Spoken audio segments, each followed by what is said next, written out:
ज़्यादा इंतजार करने के बाद, ऑलमोस्ट 8 महीने इंतजार करने के बाद फाइनली आज अटैक ऑन टाइटन का फाइनल एपिसोड आउट हो चुका है। Attack on Titan finally and हो चुका है। इस वीडियो में रिव्यू करने वाला हूँ फाइनल एपिसोड का। थोड़े बहुत स्पॉयलर्स भी हो सकते हैं, तो अगर आपने अभी तक देखा नहीं और चाहते हो स्पॉइलर अवॉइड करना तो आप बाद में ये वीडियो देख सकते हो। चैनल को सब्सक्राइब कर लेना क्योंकि यहाँ पे ऐसे ही वीडियोस आते रहेंगे। एपिसोड स्टार्ट ही फाइट से होता है। फाइट बहुत तगड़ी है, म्यूजिक बहुत तगड़ा है, ये तो आप जानते ही हैं। अटैक ऑन टाइटन का म्यूजिक तो बहुत ही बढ़िया है। एनिमेशन भी बहुत मस्त थी इस बार तो। जो पिछले बार जो लास्ट सीजन था उससे भी बेटर एनिमेशन लग रही थी। जो ये एपिसोड था ये पूरा एक तरीके से कह सकते हैं अप डाउन बहुत जा रहा था, रोलर कोस्टर की तरह था। कभी हमारे हीरोज लग रहा था कि जीत जाएंगे, फिर कभी लग रहा था कि हारेंगे। हीरोज बोले तो एरन को छोड़ के बाकी सारे, क्योंकि एरन तो विलन हो गया है अब और एरन के साथ थी ymir जो फाउंडर थी। ymir और एरन एक टीम में और बाकी हमारे जितने भी मेन कैरेक्टर्स हैं वो सारे एक टीम में, वो एरन के अगेंस्ट फाइट कर रहे थे।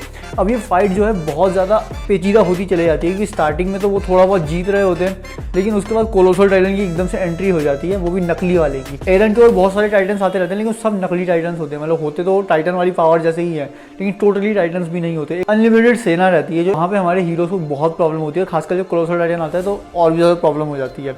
वहाँ पे लीवाई का एक पैर कट जाता है। लीवाई बेसिकली ऐसा हो जाता है कि वो अब ज़्यादा फाइट कर नहीं पाएगा। उसके बाद जब फाल्को और आनी की एंट्री होती है तो उसके बाद थोड़ा सा फिर गेम अप जाता है, लगता है कि हमारे हीरोज अब जीत जाएंगे। फिर से कुछ ऐसा होता है कि दोबारा ये लोग मार खाने लग जाते हैं। तो ऐसे ही चलता रहता है। फाइट सीन तो बड़ा गजब का है, आप एक बार ज़रूर उसको देखना। और अगर तुम सोच रहे हो कहाँ देखने को मिलने वाला है, तुम क्रंची रोल पर देख सकते हो VPN यूज़ करके, क्योंकि वैसे ऑब्वियसली इंडिया में क्रंची रोल पर अवेलेबल है नहीं और मेरे को पता नहीं अभी बाकी वेबसाइट्स पर आया है कि नहीं। तो क्रंची रोल पर VPN के थ्रू देख सकते हो। मैंने तो वैसे ही देखा था। फाइनली जब फाइट खत्म होती है तो अंत में एरन की डेथ हो जाती है, उसको मिकासा ही मारती है।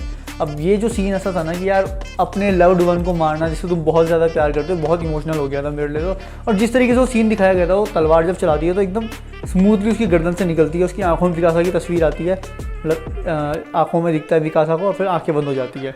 वहाँ पे वो सीन बहुत ब्यूटीफुल लगा था। अब वहाँ पे मिकासा को देखती है ymir और ymir भी फाइनली अपने लव से मूव ऑन हो जाती है, जिससे सारे टाइटन्स दुनिया से गायब हो जाते हैं। अब वो कैसे मूव ऑन होती है कि पूरा उसकी साइड तो समझाई नहीं गई है कि असली में उसके दिमाग में चल क्या रहा था, लेकिन हम थोड़ा बहुत अगर गेस करके देखें तो ये कर सकते हैं कि जिस तरीके से उसने अपने ये दोनों के दोनों लव के शैकल से बंधे हुए थे एक मैन से। मिकासा जो थी वो एरन से और जो ymir थी वो किंग फ्रिट्ज से। तो ये दोनों के दोनों शैकल से बंधे हुए थे। तो ymir थी उसने किंग को चुन लिया था और जो मिकासा थी उसने पीस को चुना अपने लव के ऊपर। वहाँ से देख के फाइनली ये गायब होती है, तो तुम कह सकते हो फाइनली उसे मुक्ति मिल जाती है 2000 साल बाद। मिकासा और एरन की ऑल्टरनेट एंडिंग भी दिखाई गई है। रंबलिंग को चूज नहीं करता तो क्या होता, चूज उसने रंबलिंग को ही किया था। इसके बाद एरन और आर्मिन की बात भी होती है, जो डायलॉग मुझे काफ़ी अच्छा लगा था। काफ़ी इमोशनल साइड एरन की दिखाई गई थी, जहाँ पे वो कह रहा था, क्योंकि पहले वो मिकासा को कुछ टाइम पहले बोलता है कि मुझे भूल जाना और शादी कर लेना, लेकिन यहाँ पे वो कहता है कि मैं चाहता हूँ मिकासा मुझे इतनी जल्दी ना भूले, एटलीस्ट 10 साल तक तो मेरे लिए रोए, जो कि बहुत ह्यूमन चीज़ है। हम चाहते हैं कि लोग हमें थोड़ा टाइम तक तो याद रखें, हर कोई यही चाहता है। उसके बाद फाइनली वो दोनों कहते हैं कि हम दोनों हेल में मिलेंगे क्योंकि हमने इतने सारे लोगों को मर्डर किया है। ऑलमोस्ट 80% पॉपुलेशन अर्थ की वाइप आउट कर दी है एरन ने। अब ये सब कब होता है आपको समझ नहीं आ रहा होगा, तो ये सब एरन ने पहले ही इन लोगों को बता दिया था, लेकिन इनकी मेमोरी वाइप आउट कर दी थी जब वो लोग बोट पे थे। जैसे ही एरन मर जाता है उनकी सारी मेमोरीज वापस भी आ जाती है, जैसा कि एरन ने बताया था। उसके बाद मिकासा एरन का सर निकल ले जाके उसको उस जगह पे दफन कर देती है जहाँ पे एरन हमेशा ही नैप लिया करता था। और यहाँ पे मज़े की बात यह है कि जहाँ पे यह सीन ख़त्म होता है ना, उसी सीन में वो अटैक ऑन टाइटन का फर्स्ट सीन है जहाँ पे episode basically first episode start हुआ था। अगर आप फर्स्ट एपिसोड और लास्ट एपिसोड चेक करोगे ना तो आप ज़रूर देखना। मैं तो खैर पूरी सीरीज़ ही दोबारा देखने वाला हूँ, क्योंकि भाई इतना वेट किया है, थोड़ी थोड़ी चीज़ें दिमाग से निकल चुकी है। मैं पूरी सीरीज़ दोबारा देखने वाला हूँ। अगर तुम भी देखने वाले हो तो बता देना कॉमेंट्स में क्या तुम देखने वाले हो। इसके बाद आगे चल के आगे का टाइम दिखाया गया कि टाइम स्किप। अगर तुमने कास्टिंग भी ठीक से देखी होगी ना, उसमें दिखा दें कि मिकासा की शादी भी हो गई, बच्चे भी हो गए। अब शादी किससे हुई वो तो पता नहीं है। फाइनली मिकासा की डेथ भी अपनी एज पे ही होती है। और उसका आगे का और दिखाया गया है, एक बच्चा फाइनली जहाँ पे एरन को दफनाया गया था उसी जगह पे आ जाता है।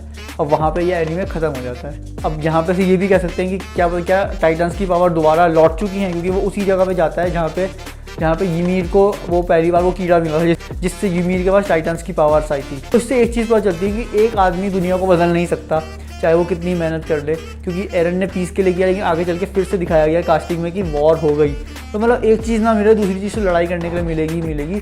तो ये चीज़ एक दर्शाती है कि प्रॉपर पीस कभी नहीं ला सकते, तो इतने हार्ड स्टेप लेने की ज़रूरत ही नहीं है। ये फर्स्ट टाइम था कि मैंने किसी लॉन्ग वीडियो में रिव्यू दिया है। मैं शॉर्ट वीडियोस तो बनाता ही रहता हूँ। इंस्टाग्राम पे डेली एनीमे रिकमेंडेशंस आते हैं, लिंक आपको डिस्क्रिप्शन में मिल जाएगा, वहाँ से फॉलो कर लो। डेली रिकमेंडेशंस आते हैं।